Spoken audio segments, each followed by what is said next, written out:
Back to my channel. ఈ రోజు ఏం జరగబోతుందో తెలుసుకుందామా? ఇంక ఎపిసోడ్లోకి వెళ్ళిపోతే దశరథ ఆలోచిస్తూ ఉంటాడు. నాన్నేంటి జ్యోత్స్న పేరున ఆస్తి మొత్తం రాస్తారా? మరి వీలునామాలో ఏం రాసుంటారు? ఒకవేళ నాన్న జ్యోత్స్న పేరున వీలునామా రాసి ఉంటే దాన్ని ఎలా అయినా ఆపాలి. అవును, ఎందుకంటే జ్యోత్స్న మనందరికీ తెలియకుండా చాలా పెద్ద తప్పులు చేస్తుంది, చాలా మోసాన్ని కూడా చేస్తుంది. దాసుని చంపాలనుకుంది. దేని గురించి దాసుని చంపాలనుకుందో ఇప్పటికీ కూడా నాకు ఆ విషయం తెలియలేదు. ఆ నిజం తెలియకుండా నాన్న జ్యోత్స్న పేరున ఆస్తి రాస్తే చాలా పెద్ద సమస్య అవుతుంది. అవును, అలా చేస్తే జ్యోత్స్న ఆగడాల్ని ఇంకా ఎవరూ ఆపలేరు. జ్యోత్స్న ఇంకా తప్పు మీద తప్పు చేసే అవకాశం ఉంది. ఆ అవకాశాన్ని జ్యోత్స్నకి నేను ఇవ్వకూడదు. ఎలా అయినా సరే జ్యోత్స్న ఎందుకు దాసుని చంపాలందో ముందు తెలుసుకోవాలి. అవును అని దశరథ ఇక అక్కడి నుంచి బయలుదేరుతూ ఉంటే అప్పుడే సుమిత్ర, ఎక్కడికండి? కాఫీ అడిగి వెళ్తున్నారు? సుమిత్ర, నేను అర్జెంటుగా దాసు దగ్గరికి వెళ్ళాలి. దాసు దగ్గరికా? ఏమైంది? దాసుకి స్పృహ వచ్చిందా? దాసుకి ఇప్పుడు ఏ ప్రమాదం లేదా అని అంటుంది. లేదు సుమిత్ర, అది చూడటానికే వెళ్తున్నాను. డాక్టర్తో కూడా మాట్లాడాను, అందుకే ఇంటికి వెళ్తున్నాను. సరే అండి, దాసు త్వరగా స్పృహలోకి రావాలి అని చెప్పేసి అంటుంది. ఇంకా ఒక పక్కన జ్యోత్స్న కూడా ఆలోచిస్తూ ఉంటుంది. తాత ఇంత సడన్గా వీలునామా ఎందుకు రాయిస్తున్నాడు? ఆ వీలునామాలో ఏముంటుంది? తాత ఆ వీలునామాలో ఆస్తి 2 భాగాలుగా వేశాడా? నాకొక వాటా, బావకి ఒక వాటా ఇస్తున్నాడా? నిజానికి నేను ఈ ఇంటి వారసురాల్ని కాదు, దీపే ఈ ఇంటి వారసురాలు. అలాంటప్పుడు ఈ ఆస్తిలో చిల్లి గవ్వ కూడా నాకు రాదు. బావకి దీపకి మాత్రమే ఆస్తి మొత్తం వెళ్తుంది. అలా జరగకూడదు అంటే ఎట్టి పరిస్థితిలోనూ తాతకి నిజం తెలియకూడదు. అలానే తాత ఆస్తిని 2 వాటాలేస్తే బావ అలాగే దీప సంతోషంగా ఉంటారు. ఇక బావకి నా వాల్యూ కూడా అర్థం కాదు. కాబట్టి వీలునామాలో ఏముందో తెలుసుకోవాలి. ఎలా తెలుస్తుంది అని ఆలోచిస్తూ ఇక ఒక్కసారిగా జ్యోత్స్న లాయర్కి కాల్ చేస్తుంది. ఇక లాయర్ ఫోన్ లిఫ్ట్ చేసి, హలో మేడం చెప్పండి అని అంటాడు. తాత మిమ్మల్ని వీలునామా రాయటానికి మీ సార్ని కలిశారు.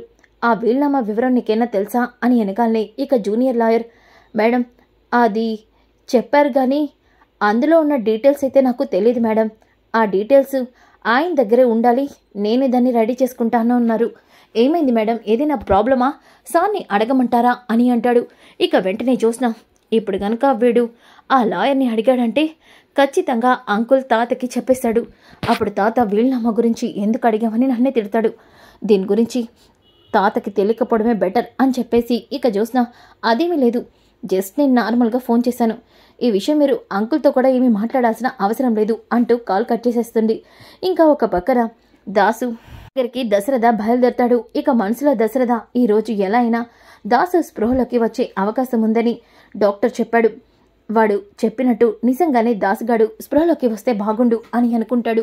ఇంకా ఒక పక్కన దీప అలాగే కార్తిక్ ఇక కాంచన అనసూయ ఇంట్లో పనులు చేసుకుంటూ ఇక సాయంత్రం బజ్జీలు పునుగులు పెడదామని అనుకుంటున్నాం. ఏమంటావురా కార్తిక్ అని కాంచన అంటుంది. అప్పుడే అక్కడికి అలాగే కావేరి వస్తారు. ఇక రాగాల్ని శ్రీధర్, ఇలా మీరు బజ్జీలు పునుగులు అమ్ముకుంటూ ఉండండి, కోట్ల ఆస్తిని వదులుకొని వీటి మీదే కాలాన్ని వృధా చేసుకోండి అని వెనకాలే అప్పుడే కావేరిని, రండి చిన్నమ్మ లోపలికి రండి అని కార్తిక్ ఇక కాంచన దీప అందరూ కూడా, రండి అత్తయ్య గారు, రా కావేరి అంటూ రెస్పెక్ట్ ఇస్తూ తనకి చేరేసి కూర్చోమంటారు. ఇదంతా చూసిన శ్రీధర్ షాక్ అయిపోతాడు. అసలు మీరు నా గురించి ఏమనుకుంటున్నారు? ఈ ఇంట్లో నన్ను ఒక మనిషిగానైనా చూస్తున్నారా? నా మాటలు మీకు వినిపిస్తున్నాయా? ఇంత పెద్ద మనిషిని 2 పెళ్లిళ్ళు చేసుకున్నా, 2 పిల్లల్ని కన్నా, నాకు గౌరవం ఇవ్వకుండా, నాకు కుర్చీ వేయకుండా నా ముందే మీరు కుర్చీలు వేసుకొని కూర్చుంటారా అని వెనకాలనే, హలో మాస్టరు, రెస్పెక్ట్ అనేది మనిషిని చూసి ఇవ్వాలి, అంతేగాని నువ్వు చేసుకున్న పెళ్ళిళ్ళకి నువ్వు కన్న పిల్లల్ని చూసి ఇవ్వరు. ఆ రెస్పెక్ట్ ఎప్పటికీ నీకు ఉండదు. అలా అనగానే శ్రీధర్, వ్రై నీతో ఇప్పుడు నాకు గొడవ పడే టైం లేదు. మీకు అర్జెంటుగా ఒక మ్యాటర్ చెప్పి మనం కొట్టుకోవడం కాదు, మనం అందరం కలిసి ఆ శివనారాయణ మీద అటాక్ చేసే టైం వచ్చింది, అందుకే ఇక్కడికి వచ్చాను అని వెనకాలనే ఇక కాంచన, చూడండి మీరెందుకు ఇక్కడికి వచ్చారో నాకు తెలీదు. అలాగే మా నాన్న గురించి నా దగ్గర తక్కువ చేసి మాట్లాడితే మాత్రం నేను ఊరుకోను అని అంటుంది.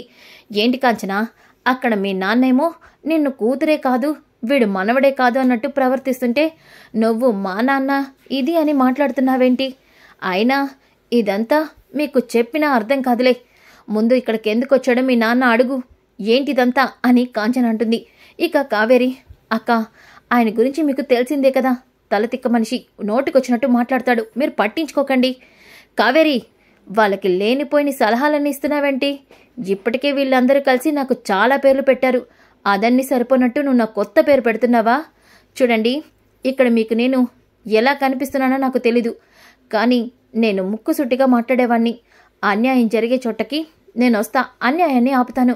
హలో మాస్టారు, మాటలాడింది చాలు గాని ముందు ఇక్కడికి మీరు ఎందుకు తగలాడారో అది చెప్పండి, లేకపోతే అనసూయ గారి బదులు ఆ బూజుల్ని నేను దులుపుతాను, బూజు కర్ర పెట్టి అని వెనకాలే. ఇక శ్రీధర్, నువ్వు ఎవరిని ఉద్దేశించన్నావో ఆ మాత్రం నేను తెలుసుకోలేనా ఏంట్రా? చెప్తాను, చెవులు పెద్దవి చేసుకొని వినండి. ఆ శివన్నారాయణ ఆస్తిని వాటాలు వేస్తున్నాడు, వీలునామా రాయిస్తున్నాడు. మీకు మనకి అన్యాయం జరగకముందే మనం వెళ్ళి శివన్నారాయణతో మన ఆస్తిలో వాటా అడుగుదాం. పద కాంచన. ఏంట్రా కార్తీక్, అలా చూస్తున్నావేంటి? కాంచనకి ఆ ఆస్తిలో సగం వాటా వస్తుంది, అంటే అది మొత్తం నీ సొంతం అవుతుంది. అలాంటప్పుడు నువ్వు ఇలా ఒకరి వెనకాల పనిచేయాల్సిన అవసరం లేదు. నీ అంతటా నువ్వు హ్యాపీగా బ్రతకచ్చు, డబ్బుకి లోటు ఉండదు. ఆ బజ్జీ పునుగు ఇలాంటి బండ్లు కూడా పెట్టుకోని అవసరం లేదు అని వెనకాలనే. ఇక కార్తీక్, అయిపోయిందా? సరే, ఇక నువ్వు బయలుదేరు అని అంటాడు. దాంతో ఒక్కసారిగా శ్రీధర్, అసలు మీకేమైందిరా? మైండ్ కానీ దొబ్బిందా? నేను చెప్పేదేమైనా అర్థమవుతుందా? అనసూయ గారు, ఆ బూజుకర నాకు ఇవ్వండి, ఆ బూజు నేను దులిపేస్తాను అని అంటాడు. నువ్వు మరీ అంత వెటకారించాల్సిన అవసరం లేదురా, నేను చెప్పేది మీ మంచి కోసమే, ఆలోచించుకోండి. చూడండి మాస్టారు, మేం ఏది ఆలోచించుకోం. ఆ శివనారాయణ ఆయనకి నచ్చిన వాళ్ళకి ఆశ రాయిని, నాకే ప్రాబ్లం లేదు అని వెనకాలనే. ఇక కాంచన, కార్తీక్ ఆగురా, నువ్వు ఈ మనిషికి ఎవరు సమాధానం చెప్తే అర్థమవుతుందో వాళ్ళే చెప్పాలి. చూడండి, నా నాన్న తనకి నచ్చిన వాళ్ళకి ఆశనివ్వండి, నాకు అవసరం లేదు. ఎందుకంటే నా కొడుకున్నాడు నాకు, అదే చాలు. కాంచన, ఈ మాటలు నీకు కడుపు నిండా తిండి పెట్టో, నీ కొడుకు జీవితాన్ని బాగు చెయ్యో, ఆలోచించుకో. మీరు కూడా ఆలోచించుకోండి. డబ్బు హోదా ఉన్నంత మాత్రాన మనిషికి గౌరవం రాదు, వ్యక్తిత్వం ఉండాలి. అది నా కొడుకుకి కావాల్సినంత ఉంది. అలాగే నా కొడుకు వాడి కాళ్ళ మీద నిలబడి వాడేంటో ప్రూవ్ చేసుకొని వాడనుకున్నది సాధిస్తాడు, ఆ నమ్మకం నాకుంది. ఈ విషయంలో మీరు జోక్యం చేసుకోకపోతేనే మంచిది అని వెనకాలనే. ఇక కావేరి, అక్క నువ్వు ఇంత బాగా చెప్పినా కూడా ఆ మట్టి బుర్రకి అర్థమవుతుందా? కాదు, కానీ ఆ మట్టి బుర్రకి ఏం చెప్తే అర్థమవుతుందో నాకు బాగా తెలుసు. పెట్టిన గడ్డి సరిపోదా, పదండి అంటూ శ్రీధర్ని తీసుకెళ్తుంటే, ఇక శ్రీధర్, చూడండి మీరు ఇలాగే ఏమీ పట్టనట్టు ఉండండి, కానీ నేను మాత్రం ఆ శివనారాయణని వదలను. నా పెద్ద భార్యకి రావాల్సిన ఆస్తిని ఎలాగైనా రాయించుకుంటాను. నా కొడుకుకి నా భార్యకి అన్యాయం చేస్తే మాత్రం చూస్తూ ఊరుకోను అంటూ శ్రీధర్ ఇక అక్కడి నుంచి వెళ్ళిపోతాడు. ఇక దీప మనసులో, అసలు తాతయ్య గారు ఇంత సడన్గా వీలునామా ఎందుకు రాయిస్తున్నారు? వీలునామాలో ఏం రాయించుంటారు? జోష్న పేరున ఆస్తి రాయిస్తే జోష్న ఇంకా చాలా తప్పులు చేస్తుంది. ఇప్పటికే జోష్నని సీఈఓ చేసినందుకు రెస్టారెంట్ని సీజ్ చేసే వరకు తీసుకెళ్ళింది. ఇప్పుడు ఆస్తి తన పేరున రాస్తే జోష్న తప్పులకి లెక్కే ఉండదు అని దీప అనుకుంటుంది. ఇక కాంచన, ఒరే కార్తీక్, ఏంట్రా మీ తాత ఏం చేయబోతున్నాడు? ఆ మనిషి ఎప్పుడు ఏ నిర్ణయం తీసుకుంటాడో ఎవరికీ తెలియదు కదా మమ్మీ, చూద్దాం, రేపేంటో తెలుస్తుంది కదా. ఒకవేళ ఆ మనిషి నాకు ఆస్తిలో చిల్లి గవ్వ ఇవ్వకపోయినా నాకు ఎటువంటి ప్రాబ్లం లేదు, ఇచ్చినా నేను ఆస్తిలో చిల్లి గవ్వ కూడా ముట్టుకోను అని కార్తీక్ అంటాడు. ఇక దీప, అది కాదు కార్తీక్ బాబు, దీప ఆ మనిషి నన్ను వేలెత్తి చూపించాడు, అందుకే నేనెప్పుడు కూడా ఆస్తిలో చిల్లి గవ్వ కూడా తీసుకోను అంటూ కార్తీక్ వెళ్ళిపోతాడు. ఇక కాంచన, దీప ఇది వాడి వ్యక్తిత్వానికి సంబంధించిన విషయం, వాడిని ఇబ్బందికి పెట్టకపోవడమే మంచిది అని అంటే ఇక దీప కూడా సైలెంట్గా ఉంటుంది. ఇక దశరథ్ అయితే దాసు దగ్గరికి వస్తాడు. ఇక దాసు దగ్గరికి రాగానే అప్పుడే డాక్టర్ ఇక దాసిని చెకప్ చేస్తూ ఉంటాడు. ఇక దశరథ్ ఏమో, ఒరే ఏమైందిరా, దాస్కేం ప్రాబ్లం లేదు కదా, ఇదిగో ఈ స్పెషల్ ఇంజెక్షన్ ఫారెన్ నుంచి తెప్పించాను, ఈ ఇంజెక్షన్ ఇస్తే తను మెమొరీ సేవ్ అవుతుందని, అలాగే తను వెంటనే స్పృహ కోల్పోయే అవకాశం ఉండదని తెలిసింది, అందుకే ఈ ఇంజెక్షన్ తెప్పించాను. ఇది ఇంజెక్షన్ చేస్తే ఖచ్చితంగా తను ఎలాంటి సౌండ్ వచ్చినా తాను చెప్పాలనుకున్నది మర్చిపోడు. అవునరా, మెమొరీ బాగా ఉండేలాంటి ఇంజెక్షన్ ఇది, అయితే ఇంకెందుకు ఆలస్యం చెయ్యు అని అనగానే ఇంకా అప్పుడే కాశీ అలాగే స్వప్న లోపలికి వస్తారు. పెదనాన్న ఈ ఇంజెక్షన్ ద్వారా నాన్నకి నయమవుతుందా? నేను కూడా అదే ప్రయత్నంలోనే ఉన్నానురా అని చెప్పేసి అంటాడు. ఇక దాసుకైతే దశరథ ఇంజెక్షన్ చేయిస్తాడు. ఇక ఆ ఇంజెక్షన్ చేయించిన వెంటనే ఇక డాక్టర్, ఒరేయ్ 10 నిమిషాల పాటు స్పృహలోకి రారు, 10 నిమిషాల తర్వాత కళ్ళు తెరిచి అతను ఎప్పట్లాగే ఉంటాడు, స్పృహ కోల్పోయే అవకాశం ఉండదు, చాలా చాలా థ్యాంక్స్ రా అంటూ డాక్టర్ని పంపించేస్తాడు. ఇక కాశీ, పెదనాన్న మీరు నాన్న విషయంలో ఇంత బాగా శ్రద్ధ చూపిస్తుంటే చాలా సంతోషంగా ఉంది. ఒరే కాశీ, మీ నాన్న నీకు నాన్న కాకముందే వాడు నాకు తమ్ముడురా, వాడి మీద నాకు ఎప్పుడు ప్రేమ అభిమానం ఉంటుంది. ఏమా వచ్చి నేను చాలాసేపు అవుతుంది, నాకు నీ చేతి కాఫీ ఇవ్వవా? అయ్యో మావయ్య గారు, ఎందుకు ఇవ్వను, తప్పకుండా ఇస్తాను అంటూ స్వప్న వెళ్తుంది. ఇక అప్పుడే కాశీకి ఫోన్ వస్తుంది. కాశీ ఫోన్ మాట్లాడుతూ పక్కకి వెళ్తాడు. ఇక ఇంతలోకి దశరథ దాసు వైపే అలా చూస్తూ, దాసు నువ్వు త్వరగా స్పృహలోకి వచ్చి జోష్న గురించి నిజం చెప్పాలి, దానికోసమే నేను నిన్ను ఎదురు చూస్తున్నాను అని చెప్పేసి అనుకుంటూ ఉంటాడు. ఇక ఇంతలోకి అప్పుడే దశరథ ఇక శివన్నారాయణ ఏమో కారులో వస్తూ రోడ్డు మీద ఉన్న దశరథ కారుని చూస్తాడు. ఇదేంటి ఇక్కడ దశరథ కారు ఆగింది అంటే దశరథ దాసుగాన్ని చూడటానికి ఇక్కడికి వచ్చాడా? వీడికి ఎన్నిసార్లు చెప్పినా అర్థం కాదా? వీడెందుకని ప్రతిసారి ఈ ఇంటికి వస్తున్నాడు అని చెప్పేసి అనుకుంటూ ఇక శివనారాయణ కార్ని ముందుకు వెళ్ళి పార్క్ చేయి, నేను లోపలికి వెళ్తున్నాను అంటూ శివనారాయణ ఇక లోపలికి వెళ్తాడు. ఇంతలోకి అప్పుడే దశరథ ఇక ఫోన్ రావడంతో ఫోన్ మాట్లాడుతూ ఇక పక్కకైతే వెళ్ళిపోతాడు. అప్పుడే శివనారాయణ ఇక లోపలికి వెళ్ళి చూస్తే కాశీ అలాగే స్వప్న ఇద్దరు కూడా కిచెన్లో ఉంటారు. ఇక శివనారాయణ ఇంట్లో ఎవరు కనిపించట్లేదేంటి అని అనుకుంటూ ఉంటే అప్పుడే దాసు ఒక్కసారిగా స్పృహలోకి వచ్చి దశరథన్నయ్య మీతో నిజం చెప్పాలి అని అంటూ ఉంటే ఒక్కసారిగా శివనారాయణ దాసు మాటల్లా వినిపిస్తున్నాయి, దశరథ లోపలున్నాడా అంటూ లోపలికి వెళ్తాడు. వెళ్ళగానే శివనారాయణ ఒక్కసారిగా దాసుని చూస్తాడు. ఇక దాసు కూడా శివనారాయణని చూసి, శివనారాయణ గారు మీరు ఇక్కడికి వచ్చారండి సార్ అని వెనకాలనే, దాసు ఇక్కడ దశరథ వచ్చాడు, దశరథేడి? అయినా నీ తలకి దెబ్బ తగిలింది గతం మర్చిపోయి ఇప్పుడు నీకు బాగానే ఉందా? నాకు బాగానే ఉంది సార్, కానీ నేను ఒక విషయం చెప్పాలి, నా తలకి ఎలా గాయమైంది, అసలు నేను ఎందుకు ఈ పరిస్థితిలో ఉన్నానో మీతో చెప్పాలి సార్ అని వెనకాలనే, నువ్వు చెప్తే నేను వినేదేంట్రా, దశరథ ఇక్కడికి వచ్చాడేమో వచ్చాను, అంతే తప్ప నీతో మాట్లాడాల్సిన అవసరం నాకు లేదు, దశరథ కోసం వచ్చాను, వెళ్ళిపోయాడా? సరే అంటూ శివనారాయణ వెళ్ళిపోతుంటే, ఆగండి సార్, నీతో మీకు ఒక నిజం చెప్పాలి, ఈ నిజం చెప్పకుండా నేను చచ్చిపోతానేమో నాకు భయంగా ఉంది, ఈ నిజం చెప్పకపోతే మీరు ఎప్పటికీ నిజం తెలుసుకోలేరు, ఆపరా, నువ్వు నీ మాటలు, మీ అమ్మ ఏమైనా చెప్పిందేంటి నీతో నా వీలునామా గురించి, అందుకేనా ఈ దొంగ మాటలు చెప్తున్నావు? మీరు ఎన్ని దొంగ మాటలు చెప్పినా ఆస్తిలో చిల్లి గవ్వ కూడా మీకు రానివ్వను. అవును, ఆస్తి మొత్తం నా మనవరాలకే వెళ్తుంది అని వెనకాలనే ఒక్కసారిగా దాసు షాక్ అవుతాడు. ఏంటి సార్ మీరు అంటుంది, వీలునామా ఏంటి? ఏంట్రా ఏమీ తెలియనట్టే మాట్లాడుతున్నావేంటి? మీ అమ్మ నీకు అంతా కబురు చేసిందికా, అందుకేగా పిచ్చి పిచ్చిగా వాగుతున్నావు, ఇదంతా కొంపతీసి నాటకమేంటి? ఆస్తిలో వాటా కోసం మీ అమ్మ నువ్వు కలిసి ఈ నాటకాలు ఆడుతున్నారా? మీరెన్ని నాటకాలు ఆడినా, ఆ కార్తీకు దీప ఎన్ని వేషాలు వేసినా నా ఆస్తిలో చిల్లి గవ్వ కూడా ఎవ్వరికి వెళ్ళదు, నా ఆస్తి మొత్తం నా మనవరాలు జోష్నకి దక్కుతుంది అని వెనకాలే ఒక్కసారిగా దాసు షాక్ అవుతాడు. అంటే సార్, జోష్న తన మనవరాలనుకొని ఆస్తి మొత్తం జోష్న పేరున రాయాలనుకుంటున్నారా? అలా రాస్తే దీపకి అన్యాయం జరుగుతుంది, వారసురాలకి ఎప్పటికీ అన్యాయం జరగకూడదు అని ఇక దాసు, సార్ నేను చెప్పేది వినండి, నువ్వు చెప్తే నేను వినేదేంట్రా అని అంటూ ఉంటే, నేను చెప్పేది వినకపోతే మీ మనవరాలకి మీరే అన్యాయం చేసిన వారు అవుతారు, జీవితంలో మీరు ఈ తప్పుని ఎప్పటికీ సరిదిద్దుకోలేరు అని వెనకాలనే ఒక్కసారిగా శివనారాయణ, ఏం మాట్లాడుతున్నారో నువ్వు? నా మనవరాలకి నేను అన్యాయం ఎలా చేస్తాను చెప్పరా, ఏం మాట్లాడుతున్నావు నువ్వు? ఎందుకంటే మీరు అనుకున్నట్టు జోష్న మీ మనవరాలు కాదు, జోష్న నా కన్న కూతురు అని వెనకాలనే శివనారాయణ కుప్పకూలిపోతాడు. అవును సార్, నేను చెప్తుంది అక్షరాల నిజం. ఏంట్రా ఇదొక కొత్త నాటకమా? నా మనవరాలు కాదు, నీ కూతురా? నీ కూతురు పుట్టగానే చచ్చింది, నీ మైండు దెబ్బ తగిలేసరికి తల దొబ్బినట్టుంది, అందుకే పిచ్చి పిచ్చిగా మాట్లాడుతున్నావు. నేను చెప్పేది నిజం సార్, నా కూతురు మీరందరూ అనుకున్నట్టు పుట్టగానే చనిపోలేదు. అవును, పుట్టగానే నా కూతురు చనిపోయిందని మా అమ్మ మిమ్మల్ని అందరినీ నమ్మించి మీ మనవరాల్ని మీకు దూరం చేసి తన మనవరాల్ని మీ మనవరాల్ని చేసింది. మీ ఆస్తికి వారసురాల్ని చేయడం కోసం పుట్టగానే మా అమ్మ కళ్యాణి కూతుర్ని మీ మనవరాల్ని మార్చి మరీ ప్లేస్లో పడుకోబెట్టి మీ ఇంటికి వారసురాలు చేసింది అని వెనకాలనే ఒక్కసారిగా శివనారాయణ, నువ్వు అబద్ధం చెప్తున్నావు. అవును, నా మనవరాలు జోష్నే. నేను చెప్పేది అబద్ధం కాదు సార్, అక్షరాల నిజం.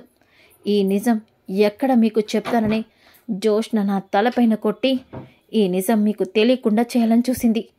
ఏంట్రను వంటుంది అంటే నా మనవరాల్ని పారిజాతం చంపేసిందంటున్నావా? అవును సార్, మీరు అనుకుంటున్నట్టు మా అమ్మ మీ మనవరాల్ని చంపాలని చూసింది. కానీ ఆ భగవంతుడు మీ మనవరాలికి చావుని ఇవ్వలేదు. కుబేర్ అనే దేవుడు లాంటి అతను తనని తీసుకెళ్లి పెంచుకున్నాడు. అవును సార్, మీ మనవరాలు మీరు అనుకుంటున్నట్టు ఎవరో కాదు. అంటే ఇప్పుడు నువ్వేమని అనుకుంటున్నావురా? కొంప తీసి ఆ దీప నా మనవరాలు అంటావా ఏంటి? అక్షరాల అదే నిజం సార్. ఆ దీపే మీ మనవరాలు, మీ ఇంటి వారసురాలు. ఈ నిజం జోష్న ఎక్కడ మీకు తెలుస్తుందనని నా తలపైన నన్ను కొట్టి చంపాలనుకుంది. అవును సార్ అని వెనగాలనే ఇక శివనారాయణ, నేను నమ్మను, నువ్వు నాతో అబద్ధం చెప్తున్నావు. నా మనవరాలు జోష్న దీప కాదు అని అంటూ ఉంటే ఇక అప్పుడే దాసు ఆ మాటలకి దశరథ, నానా దాసు చెప్తుంది నిజం. అవును నాన్న, జోష్ని దాసుని తలపైన కొట్టింది. ఇప్పుడు దాసు మాటల ద్వారా నాకు నిజం తెలిసింది. దీపమన్న నా కూతురు అన్న విషయం. అవును నాన్న, ఆ నిజం నా కళ్ళతో నేను చూశాను అని అంటాడు. ఒక్కసారిగా శివనారాయణ కుప్పకూలిపోతాడు. నా మనవరాల్ని నా చేతులతో తోసేశాను. ఎన్నో మాటలు అన్నాను. నా మనవరాల్ని, నా ముని మనవరాల్ని డబ్బు లేకుండా ఇబ్బందులు పడుతుంటే చూస్తూ ఊరుకున్నాను. తన ప్రాణాలతో చెలగట్టాలనను. చాలా అన్యాయం చేశాను అని శివనారాయణ ఏడుస్తూ ఉంటే దశరథ ఇక శివనారాయణ ఓదరుస్తాడు. జోష్నని ఎట్టి పరిస్థితిలో విడిచిపెట్టను. అవును, నా మనవరాలికి, నా కుటుంబానికి ఇంత అన్యాయం చేసిన పారిజాతాన్ని, జోష్నాన్ని ఇప్పుడే కటకటాలను వెనక్కి పంపిస్తాను. నానా, మీరిప్పుడు ఏ నిర్ణయం తీసుకున్నా అది దీప ప్రాణానికే ప్రమాదం చేస్తుంది. అందుకే మీరు ఏ నిర్ణయం తీసుకున్నా ఆలోచించి తీసుకోవాలి. అవును సార్, జోష్న హంతకురాలు. మా అమ్మ కంటే దారుణమైంది. తను అనుకున్నది సాధించడం కోసం కన్న కొడుకునైనా, కన్న తండ్రినైనా నన్నే చంపాలని చూసింది. అందుకే ఈ నిజం మీకు తెలిస్తే ఖచ్చితంగా దీపని ఈ భూమి మీద లేకుండా చేస్తుంది. అది ఎప్పటికీ చేయదు. అవును, ఈ రేపు నేను తీసుకోబోయే నిర్ణయం ఎవ్వరూ ఊహించలేరు అంటూ శివనారాయణ దశరథ ఇక అక్కడి నుంచి వెళ్ళిపోతారు. ఇక అప్పుడే కాశీ స్వప్న శివనారాయణని చూసి షాక్ అయిపోతారు. ఇక ఇంటికొచ్చారు తాతయ్య గారు అని అంటూ ఉంటా శివనారాయణ పట్టించుకోకుండా వెళ్ళిపోతాడు. ఇంకా ఉదయం అవుతుంది. ఉదయమైన తర్వాత శివనారాయణ అలాగే దశరథ ఇక సుమిత్ర జ్యోత్స్న కారులో వెళ్తూ ఉంటారు. ఇక వాళ్ళు వెళ్తూ ఉంటే ఇంతలోకి జ్యోత్స్న, తాత వీలునామా గురించి ఈరోజు చెప్తానన్నాడు కదా, మరి వీలునామా గురించి చెప్పకుండా ఎక్కడికి వెళ్తున్నట్టు? గ్రాని కూడా లేదేంటి? అసలు ఏం జరుగుతుంది ఇక్కడ అని. మమ్మీ, తాత వీలునామా గురించి చెప్తానన్నాడు, మరి ఇప్పుడు ఎక్కడికి వెళ్తున్నాం మనం? నాకు తెలీదు జ్యోత్స్న, నన్ను కూడా కారులో కూర్చోమన్నారు నీలాగే అని అంటూ ఉంటే ఇక దశరథ, నీ పాపం పండింది జ్యోత్స్న, ఇక నువ్వు కటకటాల వెనక్కి వెళ్ళడమే అని దశరథ అనుకుంటాడు. ఇక అందరూ కలిసి దీప ఇంటికైతే వస్తారు. ఒక్కసారిగా ఇంట్లో ఉన్న కాంచన, కార్తీక్ షాక్ అయిపోతారు. ఇక వాళ్ళు ఇంటికి రాగానే, తాతయ్య గారు ఇంటికి వచ్చారు. కార్తీక్ బాబు, కాంచనమ్మ గారు, తాతయ్య గారు మీరు ఇంటికి వచ్చినందుకు చాలా సంతోషంగా ఉంది. కానీ నా మాట మాట్లాడటం కూడా మీకు ఇష్టం లేదు. నేను మీ కళ్ళ ముందు నిలబడను. మీరు మీ కూతురుతో, మనవడితో మీకు నచ్చినంతసేపు మాట్లాడుకోండి అని వెనకాలనే ఇక శివనారాయణ, అమ్మ దీప, లేదు, మేమిక్కడికి వచ్చిందే నీ గురించి అమ్మా అని దశరథ అంటాడు. దాంతో ఒక్కసారిగా దీప, ఏంటండి మీరు అంటుంది అని వెనకాలనే శివనారాయణ, తప్పు చేశాడమ్మా ఈ శివనారాయణ, జీవితంలో చాలా పెద్ద తప్పు చేశాడు. తన మనవరాల్ని ఎంత అన్యాయం చేస్తాడో అంత అన్యాయం చేశాడు. తాతయ్య గారేంటి జోష్నకి అన్యాయం చేశాను అంటున్నారు? అంటే కార్తీక్ బాబుని తనకిచ్చి పెళ్లి చేయలేదు, దాని గురించి మాట్లాడుతున్నారా అని చెప్పేసి అనుకుంటూ ఉంటే ఇక జ్యోత్స్న, తాత ఏంటి ఇలా మాట్లాడుతున్నాడు? అంటే తాత దీపని ఎమోషనల్గా బ్లాక్మెయిల్ చేసి బావని నాకు ఇచ్చి పెళ్లి చేయడానికి ఇక్కడికి తీసుకొచ్చాడా? ఇదే నా సర్ప్రైజ్ అని అనుకుంటూ ఉంటే ఇక దీప, ఏంటి తాతయ్య గారు ఇలా అంటున్నారు? మీరు ఇలా బాధపడదు, మీ కళ్ళల్లో ఈ కన్నీళ్ళు నేను చూడలేను తాతయ్య గారు. మీరు కార్తీక్ బాబుకి ఇచ్చి పెళ్లి చేయాలనుకున్నారు, అలా జరగలేదని, జోష్నకి అన్యాయం జరిగిందని బాధపడుతున్నారా? మీరు సంతోషం కోసం నేను కార్తీక్ బాబుని కూడా వదులుకుంటాను, కానీ మీరు ఏడవద్దు కార్తీక్ బాబు తాతయ్య గారు అని అంటుంది. ఆ మాటలకి శివనారాయణ దశరథ షాక్ అవుతారు. ఇక శివనారాయణ, ఎవరి కోసం నువ్వు ఏమి త్యాగాలు చేయాల్సిన అవసరం లేదమ్మా. ఇక నువ్వు ఈ ఇంట్లో ఈ టిఫిన్ బండి ఇక వీటన్నిటిని కూడా వదిలేయచ్చు అని వెనకాలనే జ్యోత్స్న ఏమైంది తాత ఇలా మాట్లాడుతున్నాడు అని అనుకుంటూ ఉంటే ఇక జ్యోత్స్న తాత అది దీపకి పుట్టినప్పటి నుంచి వచ్చిన వారసత్వం. దీప ఇవన్నిటిలోనూ ఆరితేరిపోయి ఉంది. అయినా తను ఒక వంట మనిషి. ఇవి మానేమంటే తను ఎలా బ్రతుకుతుంది? ఒక పూట తిండికి కూడా వాళ్ళకి కరువవుతుంది తనే గనక ఆ బండి పెట్టకపోతే. అవును తాత, తెలియకుండా నువ్వేదో పిచ్చి పిచ్చిగా వాగుతున్నావు అని వెనకాలనే శివనారాయణ జ్యోత్స్న చెంప పగలు కొడతాడు. నోర్మొయ్, నా మనవరాల్ని పట్టుకునే ఇంత మాట అంటావా? ఎవరు వంట మనిషి? తను నా ఏకైక వారసురాలు. నా ఆస్తి మొత్తానికి తనే వారసురాలు దీప అని వెనకాలనే జ్యోత్స్న షాక్ అయిపోతుంది. అలాగే కార్తీకు కాంచన అందరూ కూడా షాక్ అయిపోతారు. ఇక శివనారాయణ తీసుకున్న నిర్ణయం ఆస్తి మొత్తం దీపమేనా రాయమని. ఈ మాటకి ఇంట్లో అందరూ కూడా షాక్ అవుతారు. సో ఫ్రెండ్స్, కమింగ్ ఎపిసోడ్ చాలా చాలా ఇంట్రెస్టింగ్గా ఉంటుంది. డోంట్ మిస్ అవ్వకుండా ఉండాలంటే వెంటనే మన ఛానల్ని సబ్స్క్రైబ్ చేసుకోండి. ఈ వీడియో నచ్చితే లైక్ చేయండి, షేర్ చేయండి. Thanks for watching. Back to my channel. ఈ రోజు ఏం జరగబోతుందో తెలుసుకుందామా? ఇంక ఎపిసోడ్లోకి వెళ్ళిపోతే దశరథ ఆలోచిస్తూ ఉంటాడు.